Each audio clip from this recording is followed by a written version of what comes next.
You know that feeling, right?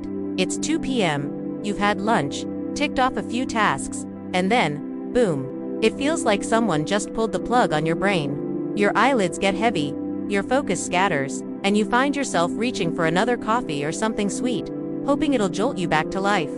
But it doesn't really work. 10 minutes later, you're still sluggish, fighting just to stay alert.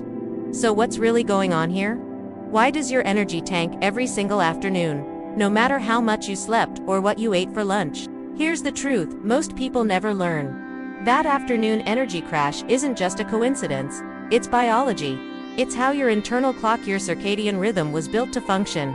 Humans are naturally designed for 2 dips in alertness every 24 hours. The first one hits around 2 or 3 a.m., which is why you're deeply asleep then. The second one strikes about 12 hours later, right between 1 and 3 p.m. You're not broken. You're just running on ancient programming. The exact same cycle that tells you when to sleep at night is also signaling your body to slow down after midday. Now, that doesn't mean you're doomed to feel like a zombie every afternoon. The 2 p.m. crash becomes severe when our modern habits amplify it. Our lifestyle, especially what we eat, how we sit, and the light we expose ourselves to, turns what should be a small dip in energy into a full-blown shutdown. Let's start with your blood sugar. Every time you eat, especially refined carbohydrates like rice, bread, or sugary drinks, your blood sugar spikes fast. In response, your pancreas releases insulin to bring it back down. The problem? That insulin often overshoots the mark, causing your blood sugar to drop too low. That's the moment you start yawning, losing focus, craving snacks, and feeling that sleepy, tired sensation. Lunches high in white carbs, sugar, or heavy sauces make this roller coaster even worse. You feel great right after eating, but within about 90 minutes, your brain is running low on glucose again. That's why the crash usually hits you between 1:30 and 2:30, but blood sugar isn't the only player here. After lunch, your body naturally directs more blood flow to your digestive system to process your food. This means less circulation and less oxygen is going to your brain. Your nervous system temporarily switches from fight or flight mode to rest and digest. Combine that with warm indoor air and a comfy chair, and your physiology is practically begging you to take a nap. And then there's the hormone story. During the morning, your body produces cortisol and adrenaline, which give you focus and drive. But around early afternoon, the levels of both hormones naturally decline. At the same time, your brain starts releasing a chemical called adenosine, which builds up the longer you're awake and makes you feel sleepy. If you add caffeine into the mix in the morning, it blocks adenosine for a while. But once that caffeine wears off, all that accumulated adenosine rushes back, and it hits you even harder. That's why your 2 p.m. crash can feel like someone just flipped a switch off. So, should you just give in and accept this fate? Not at all. You can't stop your circadian rhythm, but you can absolutely work with it. The key is timing, how you eat, how you move, and how you expose yourself to light. Let's break this down step by step, not as a set of strict rules, but as a simple rhythm reset. First thing you can do is fix your breakfast to lunch ratio.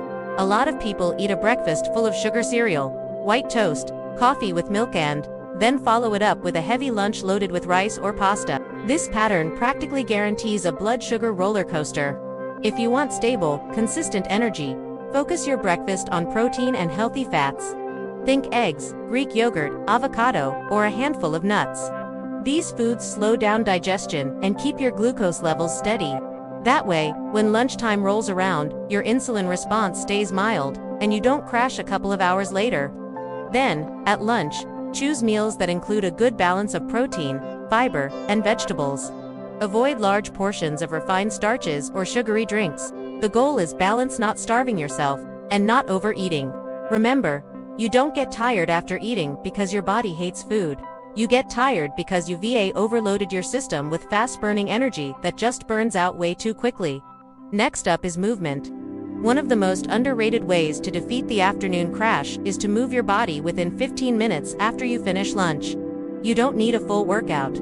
Even a brisk 5-minute walk outside works wonders. Movement increases your blood flow, helps speed up digestion, and reactivates your sympathetic nervous system, the one that keeps you alert and focused.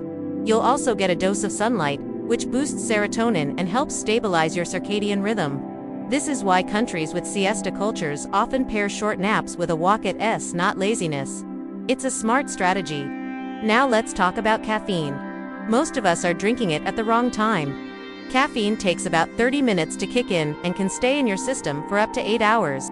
If you drink it too late in the morning, say, after 11 a.m., it collides with your afternoon adenosine rise.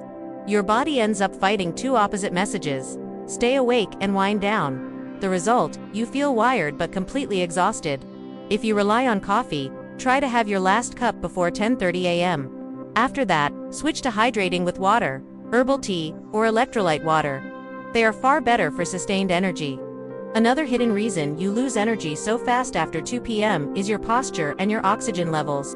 After hours of sitting, your diaphragm gets compressed, your lungs can't expand as much, and the oxygen delivery to your brain drops.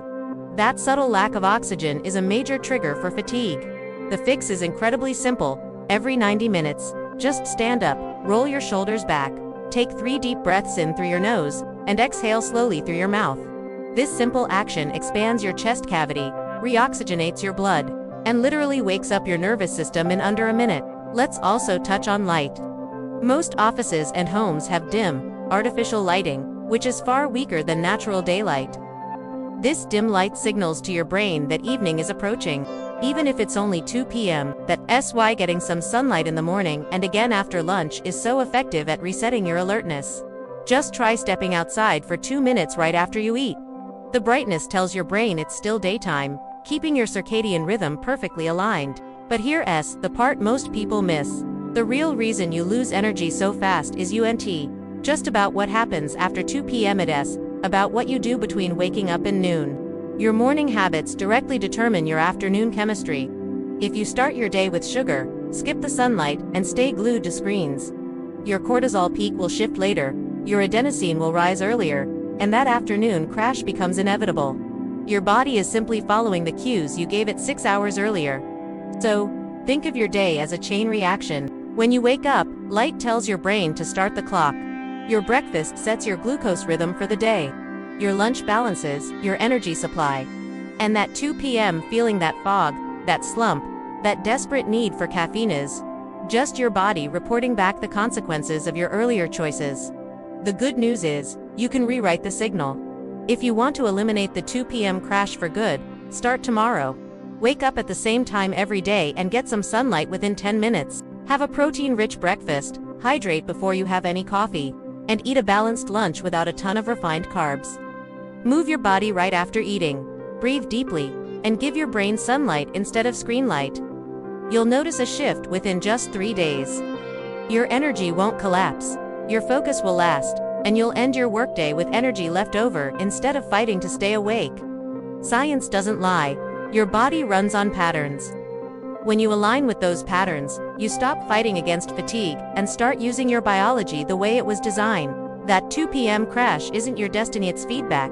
It's a message from your body saying, I can do better, if you just let me. So the next time you feel that wave of tiredness hit you after lunch, don't automatically reach for more caffeine. Reach for some water, step into the light, and take a moment to move. You don't need to conquer your body, you just need to cooperate with it. Because the truth is, having energy was never about luck or youth. It's about rhythm, chemistry, and the small choices you repeat every single day. And when you get those right, your afternoons stop being a battleland, they start feeling like freedom. Thanks for watching. If this helped you out, please give this video a like and hit that subscribe button for more tips on how to work with your body, not against it. See you in the next one.